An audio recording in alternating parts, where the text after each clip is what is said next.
Hello and welcome along to WD18 with myself, Jacob Culshaw, Charlie Zazzera as usual. No Sam Yuko, he's in Budapest at the moment, searching for Daniel Tozer. Instead, we've got Adam Drury, the man, the myth, the legend. But also, Adam, this is your first cap since, I want to say, Leeds away last season. Yeah, it's about a year ago, I think. It was Leeds away, yeah. In the 3-0 defeat. A pleasure. Yeah, it was not a debut to remember, really. I remember we just sat here, just didn't know what to say about that game. Hopefully a little bit more to go on yesterday. Well, this is the thing. How much are you really into it? Adam, how are you getting on? How's life? And how's life supporting Watford? Yeah, really good, thanks. Really enjoying this season so far. Even yesterday, we were just chatting before we came on. I felt like we were probably the luckier of the two teams to take a point.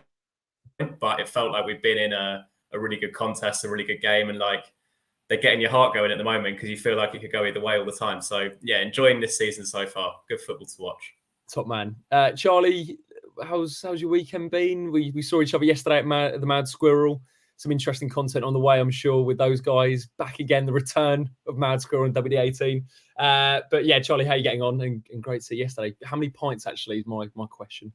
Yeah, not too many. I got my parents lured me away with a chippy order, so I was like, I bet. But after a big chippy and a few beers, I was knackered. I was in bed by 10 or something. But no, it was good yesterday. It was I was a bit worried yesterday, especially at the start of the day when the PA system wasn't going, and just felt a really, really weird atmosphere. We might go into it in a bit more detail, but I forgot to get my train ticket as well, so I had to pay extra for that.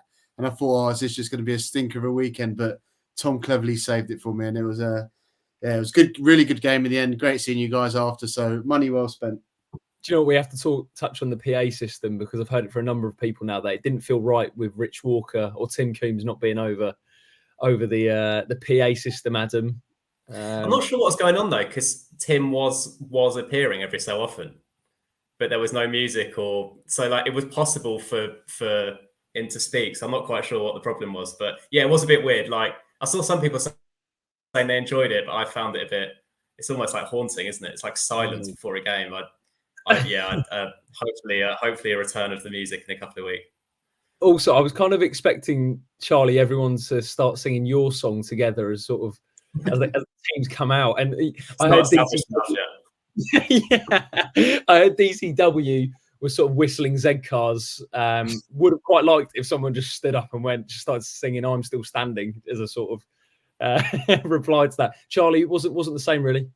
Yeah, just like weird atmosphere, and no one's fault really. Obviously, if there's a technical issue, but it's just a bit eerie, missing the Z cars, and the players just walked out, and it was like just clapping them on, but just felt like a weird atmosphere. And then obviously we'd done a customary conceded after 2 minutes, but I'm sure we'll get into that in a bit more detail. But slow start, but we got there in the end, and it was, I thought, a brilliant game of football, proper championship game.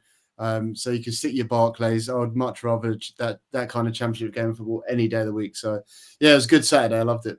We'll get straight into it in just a second. A bit of housekeeping. If you could leave a like on the live stream, we'd really do appreciate it. Thanks to everyone who's watching live. If you're listening to this back on audio, drop us a review. 5 stars do go a long way on Spotify, on iTunes. Subscribe to us on WD18. Follow Adam, Charlie, and myself on our social channels, and WD18 at WD18 fans. Charlie, we'll start with the lineup yesterday against Coventry City. Dan Backman in goal, a back three of Porteous, Sierra to Pollock, Yas Larousse on the left-hand side, Ryan Andrews on the right with Deli Bashir and Sissoko in the middle, Georgie Chakvetadze on the left, Kiembe on the right, and Bio through the middle. Just initially that lineup, because Tom Cleverly did use all 5 substitutions, which he probably was forced to do after the start we made. But talk to us just about that lineup, the balance of that lineup, and any selection opinions you had when the teams came out. Yeah, I wasn't too best pleased to see kind of Bayo starting. I'd have liked to see Jefferson from the start. I thought after he kind of had the week in training and a few bits of social content of him banging in goals and stuff, he would be leading the line. And I was just really excited to see him kind of play and start from the off. But fair play to Clev's kind of that loyalty and keeping Bio and giving him a chance. But yeah, that was the only real kind of gripe I had in terms of the starting 11. I don't know, Adam, if you had similar, if there's any other areas you want to see a change in, or are you happy with it? Yeah, I was expecting Jefferson to start, although saw cleverly talking in the week about how he's sort of getting up to speed in terms of the way we're playing and stuff in training. And I think he said something like slowly but surely, which maybe was a bit of a hint that he wasn't going to play from the start. Thought Ebosele might play as well from the left. We'll come on, I'm sure, come on to players in more detail, but Larousse, I thought, looked pretty short of fitness and like stamina at Sheffield United. And then we saw more of the same, I'd say, yesterday. So I wonder if that's a change he'll look at down the line. And I guess in the back three as well, like Ryan Puch is coming back in, Pollock having to switch over to the left, no left foot in the back three. I don't think that works so well. We've obviously got Ogbonna coming in soon, who's left-footed, who might redress the balance. But I don't think the balance of the team worked quite as well in that area of the pitch. And it feels like a bit of a waiting game with Jefferson, because even in the sub appearances, we're kind of not seeing loads from him, but you need to see him start games and get into the flow to work out how it's all going to look. So yeah, a little bit surprised, but I guess it's kind of classic. Like I don't think he will want to be seen to drop bio at the first possible opportunity. Like he plays quite a selfless role, and that's always being accentuated. So I guess that was the reasoning. But I think the team will look quite different in a month or two's time. For sure. As I said, cleverly used all 5 subs with Sema, Jebison, Ebosele, Vata and Morris all coming off the bench. Interesting one with Ogbonna, as you say, Adam, because the West Ham fans that I spoke to said you need to surround him with pace. Now, if you put him as the left centre-back at the back three, he's going to be running channels, which is maybe something just to look out for. So in terms of the left centre-back, Matty Pollock started there, Charlie, and we've got to touch on the start, because as Adam touched upon at the start of the show, it was a slow start. Another goal conceded early. There's a stat for you, Charlie. I know you're a man of stats and analysis, but that's the 3rd game in a row that Watford have fallen behind after less than 4 minutes of a contest. Now, be honest, how concerning is that? Because Cleverly mentioned it, that he doesn't want his teams to be afraid coming out of the blocks and coming out for a game. But why do you think we are starting so slowly? And that's been a theme actually since the start of the season. Maybe there wasn't the goals to reflect at the start, but we have notoriously started games pretty sloppily, and the last 3 have resulted in us conceding goals as well. Yeah, it's a strange one, really, because it's not like, I think in recent seasons, it feels like it might have happened over a longer period of time. Like first half might have been slowly, but it feels like this season it's literally first 5 minutes we're kind of not at it, or lack of concentration. And then slowly after we kind of we get involved. I mean, I haven't done too much. I didn't have too much time to do in-depth analysis, but I just thought I'd kind of highlight some key bits as we go along today. Obviously, this is from a corner. The corner was actually cheap as well. I think it was kind of Larousse got his feet muddled up, and I don't know if it was a back pass, but that was cheap. And then again, zonal marking. I need to look back at the set pieces. I don't know if we have been zonal marking, but to see kind of where the ball ended up in terms of Sims right on the 6-yard box with a free header there is pretty criminal, especially 2 minutes. It's actually, if you look at this player here, he kind of pushes Sierralta out the way, and that's what gives Sims kind of the freedom to go in and knock it. But yeah, really cheap and a poor start. And to be honest, I know I kind of said previously we bounced back straight away, but I think the first half an hour we were second best, and I think Coventry were much the better team and playing it around us, and we were really lucky to kind of ride the wave. We were kind of on the ropes a bit, but yeah, it was a poor start, and I'm not too sure what was the main reason for it. I don't know, Adam, if you had any thoughts of any difference to any of the previous games, but I think that has definitely been a trend, kind of that lack of concentration. And one thing that I've said in previous videos is, do we have that leadership at the back where we're missing Wes Hoot? And is that something kind of Ogbonna might be able to come and help out with? Yeah, I think, to be honest, I struggle to see this as much more than a coincidence or something we're almost talking ourselves into believing now, which is probably even more of a problem. It's almost like, when you're so conscious of something, you manifest it. There's surely no reason why we come out the traps really slowly when we actually play quite intense, fast football for most of the game. I think there are defensive issues in general, which maybe are being exposed early on. So yeah, I've cleverly talked afterwards about the system Coventry's system catching us off guard. He expected them to play with the back 3 and they play with the back 4. So obviously that caused a few issues. I think in the wide areas, like I know you mentioned Larousse, who gave away that corner. Like I thought he really struggled to deal with them. His fitness seems to be an issue where I don't think he's played more than 60 minutes for us yet, and even that looks like quite hard work for him. And in our system, obviously with the wing backs, they get doubled up on quite easily anyway. So any weakness in those areas will be really exposed. So I think, yeah, there are defensive issues which are being exploited early on. I have no idea why these slow starts are happening, but I can't believe it's much more than a coincidence, which hopefully once it doesn't happen once will go away. Because as you say, we crack on basically with the game as soon as it happens. But it is a bit mad. Like I felt like when they won a corner, there was almost a feeling like around the ground, like please just clear this one corner because like we all know this is a trend, and you don't want that feeling to set in. No, it's true. It's true. And also, I think Bayer probably has to do better, as you say, Charlie, with the man. It was interesting as well, Adam, you mentioned Cleverley's comments. He said in his post-match, when conceding early happens once, it can happen. If it happens twice, you start seeing a pattern, and now you start an inquest. When it happens 3 times, we have to review it. So we review our preparation, and we have the mindset of coming out like a bullet out of a gun. I don't want to make it a thing with the players because you don't want them to become fearful at the start of games. And I guess, Charlie, in terms of that goal, did that set the tone for the first half an hour or so? Because one of the questions we had on the show when we asked for people to send them in was from Jamie Parkins. And it was, what changed in your opinion around the 35-minute mark? We were being battered by Coventry up until that mark and more comfortable afterwards. So that first half, if you were to break it down, first 35 minutes and the rest and the last 10, what were the differences? Well, I don't want to answer that question that you've asked me in terms of what I think changed, but I did want to highlight this moment, which was an absolute sickener. I think this is about 10 minutes. Ryan Andrews done some really neat work on the right, squares the ball in, and yeah, Georgie has got literally the freedom of Hertfordshire there, and he tries to take it first time, whereas if he just takes the touch, I think he can easily finish. But after he missed that was kind of, I was thinking, how's today going to go? But yeah, it was a tough half an hour, and they just seemed like they had really good kind of neat technical players, and they were getting it on the ground, knocking it about and moving us about. I thought Torp was impressive.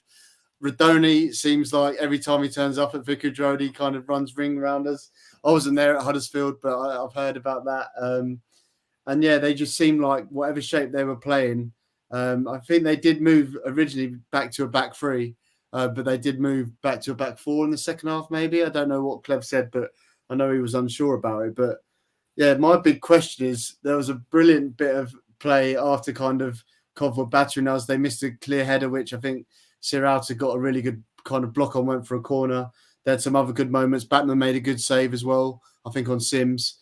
And there was this moment where about half an hour we were kind of at our worst, getting battered, where Daniel Batman did a brilliant bit of acting like he was pretending to be injured.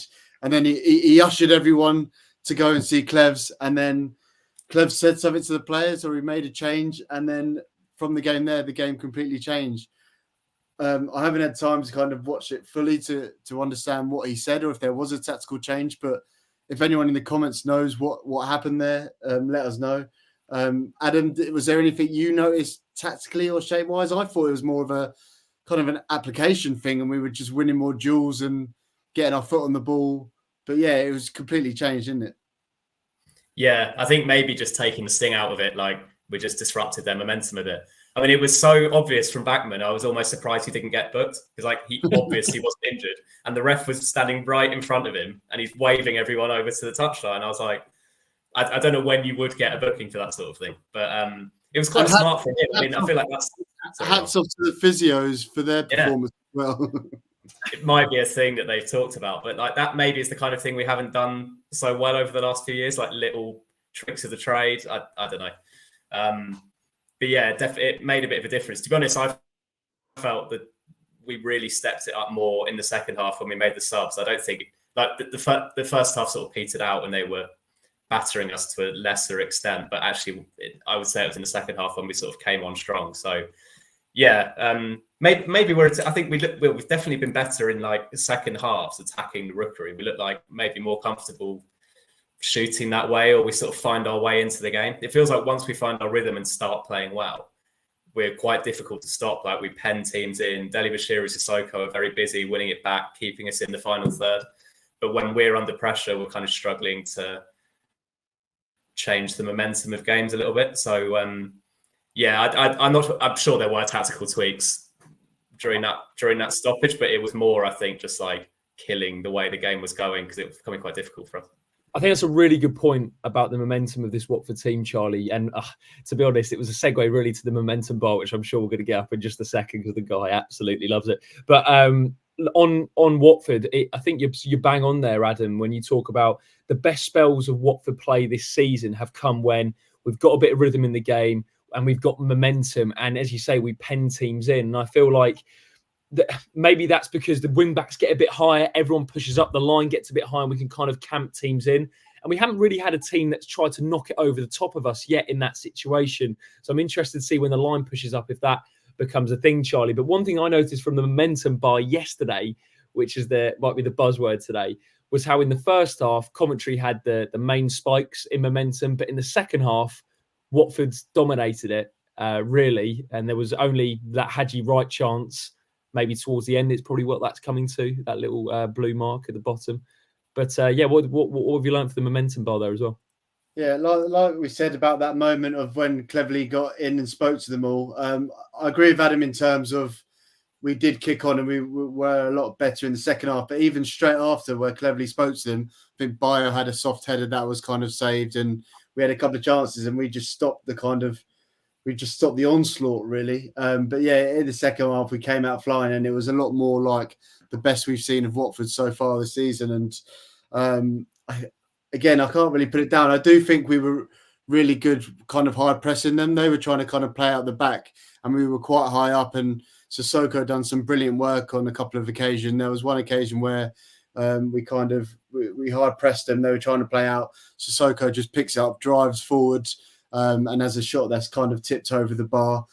Maybe we'll come on to one of his other efforts a bit later on. But again, I was blown away by how good he is at this level and at this age. I think he's been an absolute monster. And even watching him properly for the first time, I thought he was excellent again yesterday. But yeah, we just seemed like our proper selves under Clevs, where the press was good, and when we got on the ball, we were energetic. We were using the width. We were going forward quickly, as quick as we could. So yeah, I think the second half was absolutely brilliant. Let's touch. Saying as well, like Coventry are a really good side, who I think I definitely expect to be like up in the top 6, possibly even challenging top 2 this season. Like, they've been there for 2 or 3 years now. Probably going to win promotion at some stage in where they are as a club. So, you know, opposition are allowed to play well against us, and that's what I'm sure they'll come away thinking they played really well in that first half as well. Yeah, Mark Robbins in his post-match actually said that the opportunities they create in the first half, his biggest frustration is that they didn't kill the game. I think of the goal, obviously, the ball across the box was a massive chance that went straight at Bachmann as well. He felt they created enough opportunities, Coventry, to kill the game. They kept Watford in the game, and when you do that, then you give us the opportunity to get back in it, Adam. And I guess my question would be, what did change? I know I teed that up at the top of the show, but what did change in the second half? Because Ben in the comment section here says, from what I could see, Coventry were able to progress the ball up the channels with ease. I think the instruction could have been to widen the press. The early press was quite narrow. I remember Clevs thought the system would match up, but with them playing 4 at the back, they had overloads on the wing back. So Adam, from your perspective, what changed from Watford from the first half to the second half? Because Cleverley said it was a game, or a typical game, of 2 halves. Yeah, I think as Charlie said, there was a bit of an application change. Like, we were winning our duels. There was an intensity there. I thought the wing backs who came on did better than the wing backs who had come off. I feel like I'm giving Larousse a bit of a pasting, which I'm not intending to, but Semba came on and I thought was better. I think at times he's not quite been the Ken Semba we know and love this season, but I feel like he was back at it yesterday. I think Ebiseli as well, I think's a really exciting signing. Someone I'm excited to watch quite a lot more of this season. He had one moment in the game where he knocks it past their fullback, run round, and I can't remember if it was the big Sissoko chance. Maybe it was. But yeah, he had a moment where he got to the byline, put a cross in. And it's the kind of thing which I think Andrews probably doesn't do quite as well is that kind of run at a fullback. Yeah, here we go. Got it teed up perfectly. Yeah, this is something that none of our other wing backs do as well as he does. I think also, Charlie, just to jump in there, I guess one of the differences between Ryan Andrews and Ebosele, this is very much early days with Ebosele, and I think we have to caveat it with him getting back up to the speed of English football, because there is a difference between Italian football and English football. And obviously, he had that time at Derby. He was at Udinese, come back to the Championship. I don't think it will take long, but there's still a bit of a sort of bedding in period. The biggest thing I noticed with Ebosele compared to Andrews is Ebosele can get past the man from a standing start. And I think that there literally came from him stopping the ball, knocking it past the defender and cutting back to Sissoko. And he should have done better, Charlie, right? Sissoko, that felt like a huge moment. Yeah, I'll move on to that slide in a bit. But just on the fullbacks, and I don't know if I had a disagreement with someone. I actually thought Ryan Andrews had a really good half again. I think his game is, I feel like I've talked about it before, but I feel like his game has matured and everything he's doing is a lot more considered, and he's putting good cross backs and he's more calm on the ball. So I wanted to kind of give him a shout out. Someone might disagree and let me know if you guys disagree. But and then Ebosele, when he had this moment, it's just pure explosiveness, got on the ball, and it was poor Jay Da Silva, who's a small lad as it is, and he absolutely burst past him. But then, yeah, as good as Sissoko was, it kind of led to this chance. Ebosele pull it back here. And then Sissoko, which is literally like, this is his chance in the middle of the box. And as good as Sissoko is kind of winning the ball back, keeping it, moving it around, his shooting hasn't improved, which is no surprise. But yeah, he's not in the team to shoot, to be honest. But I thought Ebosele, although he had that really good moment, I was like, oh, what have we got here? We've got something a bit special. He did try on a couple of other occasions and it didn't quite come off. He tried to knock it past Da Silva one more and he kind of read it. So he's definitely not the finished article, and you could tell how raw he is. I think he's 21 or 22 still. So still a very young player. But yeah, really excited to see how we're going to use him, because I still think Ryan's really good and exciting and something that we should definitely not kind of get on the bench, because I think he's got a high ceiling, but so is Ebosele. The left side is my issue, really, as the whole side of the team. We talked about Larousse. Again, I think Larousse's strengths are going forward. He had a couple of moments yesterday where he was beating a man and going straight in towards the box, but defensively, I just think he struggled again yesterday. And again, Sema kind of looked a bit better when he came on, but I've got my concerns with Sema defensively. I've seen him like 3 or 4 times getting beaten 1v1 kind of defensively. That led to the had you right chance that hit the post. So I think the left side's a bit of an issue. Do you think Ebosele can play on that left side? I know he has played in that position for Udinese before. Yeah, that's what I thought that's how I thought he might go from the start yesterday. Because cleverly talks about when Ngakia was playing there, he likes that right-footed player on the left side who can come inside or go outside. So wouldn't be that surprised if that's something we look at possibly even next weekend. Because yeah, I agree. I feel like Andrews his game's come on a lot this season, whereas a lot of the frustrations we talked about last year have been ironed out. So there are obviously lots of games and minutes to share, but it would be a shame if we end up having to sort of rotate the 2 wing backs who potentially are the best of the 4. Adam, talk us through the equaliser for Tom Dele-Bashiru, because it was really from back to front and the counter-attack from Watford. What was the most pleasing aspects of that move? It actually did come down the left-hand side, Charlie, which just Georgie. It was a Georgie's moment, wasn't it? Because he actually was having a bit of a frustrating game where like it wasn't quite clicking for him, and I think cleverly said as much afterwards. But he came into it more and more in the second half, and like it's just so good. But he's not a big, quick, like strapping guy, but the ability to run with the ball basically quicker than he runs without the ball, it seems. Like the way he gets through gaps, and yeah, the run down the left-hand side and the cross. And it's a good run from Dele-Bashiru as well, who you wouldn't necessarily expect to pop up in that kind of position. But yeah, I mean, that's Chakvetadze, like worth his weight in gold in moments like that. And we just need to see more and more of it, because I think he's got the game to be a real dominant player in the division and like be scoring goals, assisting goals every single week. Probably just that one more gear he could find where he does it consistently. But yeah, just a quality assist.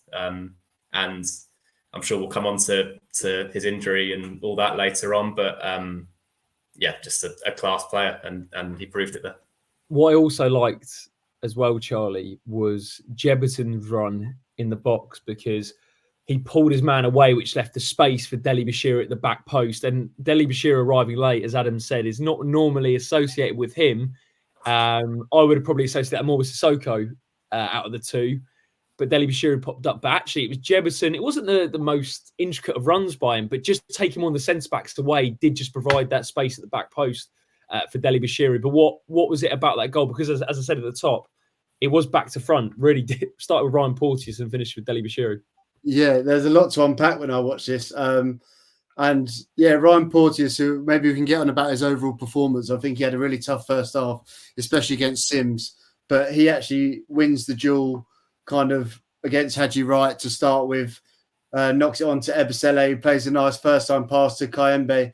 That's when he kind of opens the play out. I think first to Larousse, then knocks it on to Georgie, who Georgie kind of gets to the bylines for the assist. With the Jeberton movement, and again, this is something that I might want to do in more detail when we've seen a bit more of him, because that was one thing that I noticed yesterday when we were building up. His movement of looking a line just seemed a lot more lively than what we're used to with Bayo, who's a bit more kind of just central. But with Jeberton, you can see here, he was kind of asking for it already there, kind of giving it here. And once he didn't get it, he kind of moved inwards. This isn't the best example, but you can see where their defender started with number 4 here. He started and Jeberton kind of underlapped him. And this is where it kind of found. But it was obviously a really good ball. I was just concentrating on Jeberton and think overcooked it. But it was interesting that Tom Deli kind of ended up on it. And when you go right to the back, kind of looking at Tom Deli where he was at the start of the move, basically on his own 6-yard box. And then where we look, where he finished the move, where are we? In the other 6-yard box. So that just, for me, kind of shows the principles that Tom Cleverley's kind of instilling in the team, that forward thinking, always getting forward as quick as possible. And Tom Deli there has made a run from one end of the pitch to the other, not thinking that the ball's necessarily going to fall to him. I do think Jeberton played a part in pulling those defenders out to create the space. But again, we talked about in previous videos that the centre midfielders kind of getting into the box, but really pleasing to see. I don't think Tom Deli had his most influential game, but he played a key part in getting that goal. But like Adam said, Georgie with the magic there to kind of get it, slow it down and put a great ball in to get the assist. So yeah, good goal. And that was what I see, kind of a Tom Cleverley goal, that quick transition, moving it from one side of the pitch to the other, and bodies in the box to finish it. So yeah, it was good. And it was good to see it was kind of on the 65-minute mark. And at the moment we were kind of really kicking on, and it, like, the atmosphere was really, really good. So yeah, it was a really good moment for us. That switch of play from one side to the other is a real feature, isn't it? No, I was going to say that Kayembe pass where they're always looking to open up their body and stretch the pitch. It's what we did really well in that 20 minutes against Stoke, where we basically blew them away, was the wing backs were high and wide, and the pitch looked so wide that every time any of the inside players got the ball, it looked like there were options either way. So yeah, I think you're right. A classic Cleverley Watford goal. Classic Cleverley. A couple of comments before we touch on Georgie Chakvetadze, who went off on a stretcher. It seems like it's not as serious as first thought, but here's a couple of comments. Ian, evening all. Never been a coach, but can it be that difficult to get a team up and at it from the first minute? Because these slow starts and early goals could and will be very costly. McCook 1881. Feel as if that result yesterday has papered over cracks. It's only a matter of time before a team hits us for 4 or 5 goals. Things need to be addressed at the back, particularly that left side. Charlie, that's probably a good one for you. That last comment in particular, that left side. Does McCook 1881 have a point in terms of papering over the cracks, this result? I'm not too sure about papering over the cracks. I'd have to look at like previous, all of our kind of XG numbers, but didn't feel, although that first half we were struggling, it didn't feel like we were hanging on and we could have easily won that game 2 or 3-1. Do you know what I mean? So look, I don't think it's absolutely perfect. And I think the way we play, and we're quite high at times, and the way we've got our defenders, it's kind of a high risk, high reward strategy. But I actually think we're in a good shape in terms of how the team is set up and kind of the chances that we're conceding. I definitely agree. The left side's the issue. Interesting that Porteous came into that side. He had a tough first half. Do you think James Morris has been more assured than Porteous? What do you think is the solution for that left centre back? Difficult one if Ogbonna's going to play in the middle of the three as well, because I think you're right, Jacob, that he probably will. There's not a natural. Obviously, we've got Kevin, I think that's the right pronunciation, coming in, who's supposedly the sort of the quickest of our centre backs, which is definitely fixing one area of concern, because there's not a lot of pace in that back three at all. I've liked Morris a lot in possession, like his forward passing, and obviously the left foot is really useful. But yeah, we know physically he can struggle against quick, aggressive players. But yeah, I agree. Porteous in the first half as well. It's heart attack football constantly, isn't it? You're never quite sure what's going to happen next, which sometimes pays off, as we saw with the challenge for our goal. But it's going to be interesting to see like how that plays out, that back three, because I don't think you could probably ask every Watford fan first choice back three at the moment, and there wouldn't be like a real consensus. Yeah, for sure. I think one thing I'm certain on is that Pollock's not a left-sided centre-back. I think the best performance we've seen from him this season has been on the right. Whether you then put Bonner in the middle, Caben as a left centre-back to cover him with the pace. That's just my only concern. We don't really have a left-footed centre-back who has the legs. And I know people are going to say it's not just about that, but if we want to play the high line like we did in the second half yesterday, then you need centre-backs who have the legs going that way around Ogbonna. We had a few comments. One man who played really, really well yesterday, Charlie, I know we've got a few stats on him, the Chilean Maldini.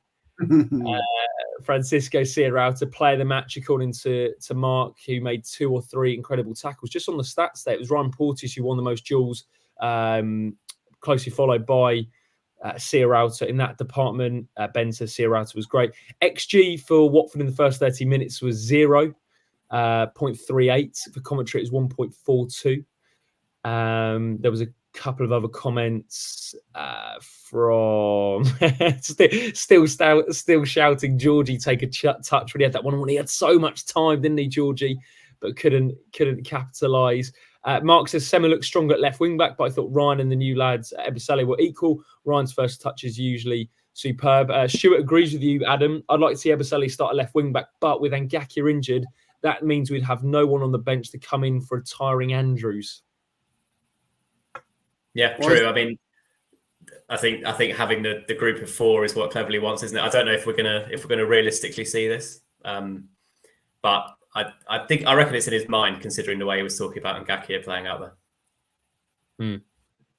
Ben says left wing back is probably the biggest problem position on the pitch for me. Really thought Ken could do a great job there this season, but his defensive work is not looking great at the moment.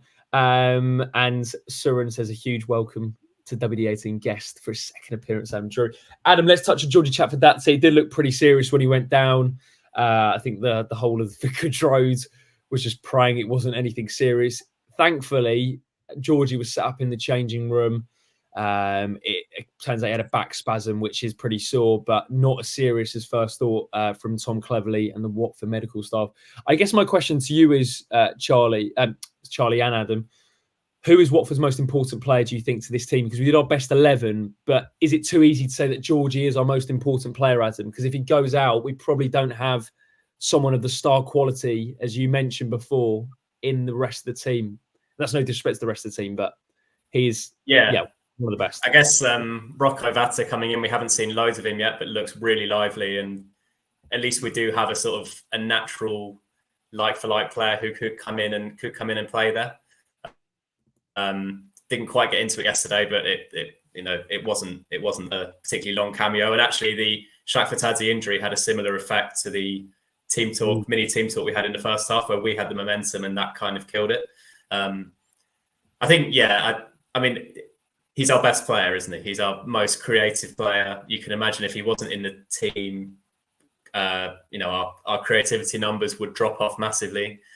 We've got really important players in other departments, but I think he's the stardust on the team. And then you'd say players like Sissoko and Pollock, who have been really impressive in their own way so far this season as well. But yeah, I think Chakvetadze is certainly our X factor player. And as I said earlier, I just want to see him now become a real kind of dominant dominant player rather than just an exciting player. Yeah, completely agree. I think I've always said it with Chakvetadze. His assist numbers are great, but his goals aren't as good. And I think maybe the chance the weekend, you don't want to read too much into it, but they're the sort of opportunities where you need your big players to step up in that situation and kind of against the run of play at that moment in the game as well. Charlie, looking at the overall picture for Watford, Watford remain unbeaten in 6 out of their first 7 games this season. The only defeat coming against Sheffield United. We then look at the run where it's only 3 weeks to the next international break, which is pretty annoying, just after the 5th of October. But until then, we've got 4 games. We've got Norwich away next Saturday, then Sunderland at home, Preston away, and Middlesbrough at home. How are we feeling about the next 4 against those teams? Because they're slightly tougher tests, aren't they, than the opening games that we've had this season? Yeah, I first just wanted, I'll get to that. I wanted to play a voice note. My mate runs a Coventry podcast, and I kind of asked him how he thought the game went, and I asked him to send us a voice note. So I just wanted to play that to kind of get an outsider's perspective of what he thought of the game and Watford at the moment. Hi guys, Simon from that Cov pod here. My Cov reaction to the game, I think it was the best 45 minutes, the first half that we've played all season, really. We've struggled to create chances, we've struggled to dominate games, and we were so good in that first half. I was kind of taken aback. We should have been 3 or 4-0 up, I think. I don't think that's an exaggeration to say that. Sims took his goal really well, and I think played really well all game, really. He was kind of a thorn in Porteous' side, I thought, with his pace and power at times. I think if you look at the chances Mason Clark had in the first half, he should take one of them. He had 2 great chances. I think Eccles blazed one over from a Sims rebound, and then Radoni had one headed off the line as well. So when you take all those into account, we should have scored a couple in that first half at least and kind of put the game out of sight for me. And then in the second half as well, Hadji Wright hits the post with that header. So we had the chances to win the game. It was our best performance of the season in that first half. But I think Bachmann went down injured in the first half, and kind of you stemmed the flow a bit. I think Cleverley made some changes at half-time, which you guys will be able to kind of go into a bit more detail about. But whatever he did clearly worked, because you came out in the second half, you were far more dominant. We were struggling to get out and just kind of playing long balls to Sims, and you guys did really well to change it in the second half. I was kind of impressed with Cleverley from that perspective, given we've been to the Cridge Road before and you've seen a Mark Robbins masterclass in the past, I think. But in general, I think 1-1's a fair result. Game of 2 halves, really, and we both move on from here. Pretty fair. I think it was fair. I think everyone can say like game of 2 halves. Everyone take the points, but I think Adam made the point, which I think's important to. I remember speaking to someone afterwards, but I think it's important to take. They're going to be one of the best teams in the division, and the amount of money that they've spent compared to us with Hadji Wright, Ellis Sims, Radone. So the fact that we've gone there, the fact that we've kind of managed to have a really good game against them, could have won it, and we've had to kind of adapt in the game. I took that as a really, really positive. And in terms of what you said about the next 4 games coming up, we've got Norwich away. They had a bad result, didn't they, against Swansea yesterday, which I was a bit surprised about. It's Norwich away, Sunderland at home, Preston away, and Middlesbrough at home before the next international break, Charlie. Sunderland lost to Wayne Rooney's Plymouth, didn't they? Yesterday, they did first defeat. Obviously, we wiped the floor with them in the Carabao. So that's at home. That'll be a good test, won't it? So Norwich, we always do kind of well down there.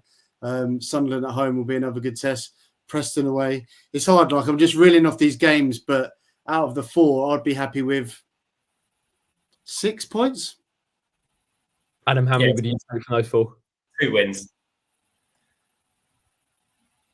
I'll take it. Yeah, I think 2 wins out of the 4 games would be a decent return, maybe with a draw in there as well.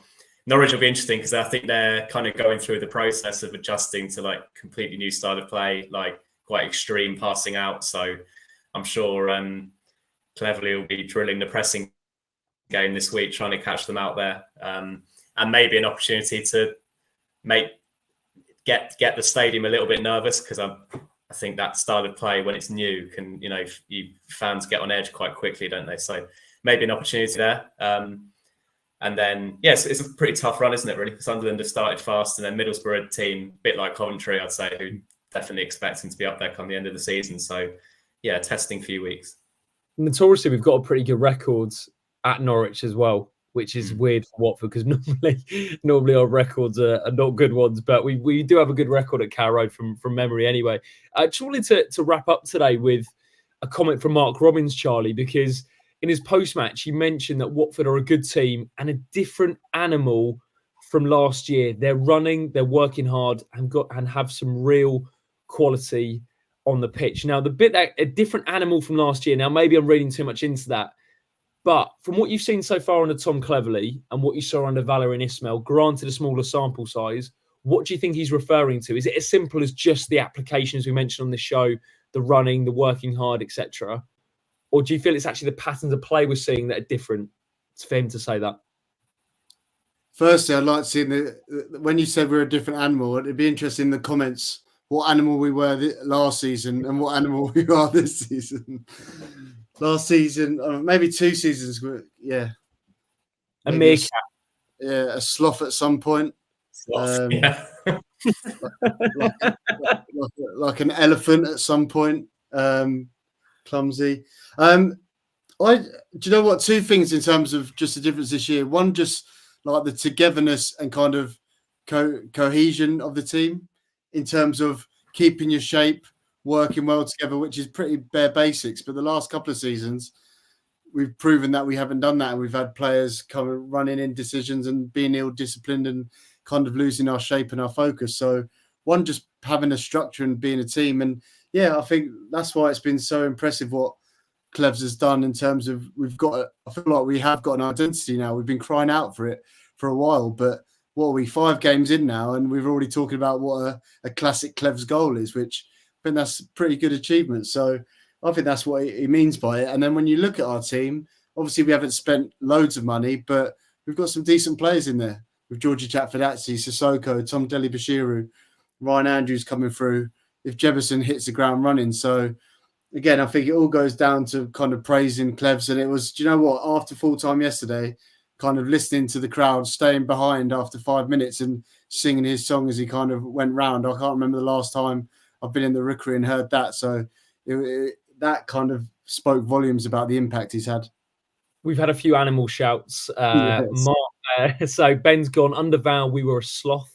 Stuart says, last year we were a sheep stuck on its back. Mark says, now we're tigers. Laura said, what whole city? And Mark said, we're a pack of hyenas. Adam, talk to me, animals. Oh, you put me on the spot now. I mean, Tiger came to mind for me this year, tearing into teams. I think it is the patterns of play and the effort levels and desire or whatever do kind of go hand in hand, because when you know what you're doing in the football side of things, everything else falls into place. And I feel like maybe not so much last year, because I think there was an idea of how Val wanted us to play last year. It kind of just ground to a halt midway through the season. But certainly in the years before that, we've just not had an idea of what a Watford team looks like. Too many head coaches per season, too many different signings who don't fit into any kind of particular style of play. Whereas this year, in that second half, when we got going yesterday, you knew what that team looked like. You knew what we were trying to do, how we were going to play, how we were going to score. And that naturally brings all those other intangibles with it. So it's very early days, and we've seen false dawns before, but really encouraged so far. Adam, just to wrap up, because it's your first appearance this season, I wanted to ask you, what's your expectations for Watford this season? Just to close the show. They've changed a lot, I'd say, in the last month, where I don't really want to talk about promotion or playoffs or whatever, because it feels too early, and it's kind of almost too much good fun at the moment to start stressing ourselves out with that stuff.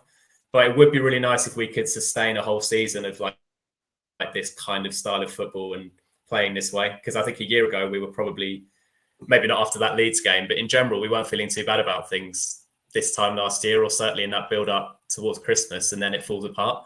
So it feels like we've got it in our locker for in 3 months' time. We're sat here talking about when it looked so good back in September and August. So yeah, just want to keep this kind of energy going really, and the feel good. And then in terms of league place, I don't see why we can't be knocking about those teams looking at 6th through to the end of the season if we keep playing this way. Like, I don't see why not. I don't think you have to be that brilliant a team to be in that pack. So if we keep going like this, I would expect that probably miss out on the top 6, but be in the group of teams that could be kind of, it'll tease us till the end of the season. Let's do, to wrap up finally, it's been a pleasure, Adam. Predictions for Norwich. I'm sure we'll probably have a video come Thursday, Charlie, if we get the opportunity and Sam's recovered from his away day in Budapest, or away days, I should say, in Budapest. Charlie, Norwich away. Just some feelings, some thoughts, some predictions for me. Just before I do that, I just wanted to highlight my moment of the match yesterday.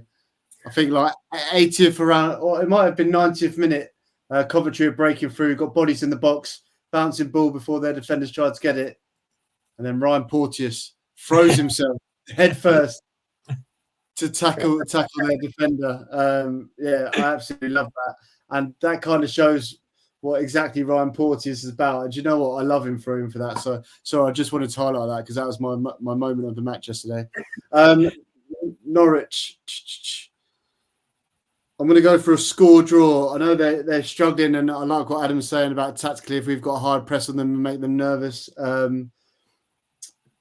But I feel like I never want us to back us to win these days. I just want to play it safe. But I think we've got every confidence going there. We've always played well there. I think cleverly we'll kind of drum that into the players. There's nothing to be feared about this Norwich team.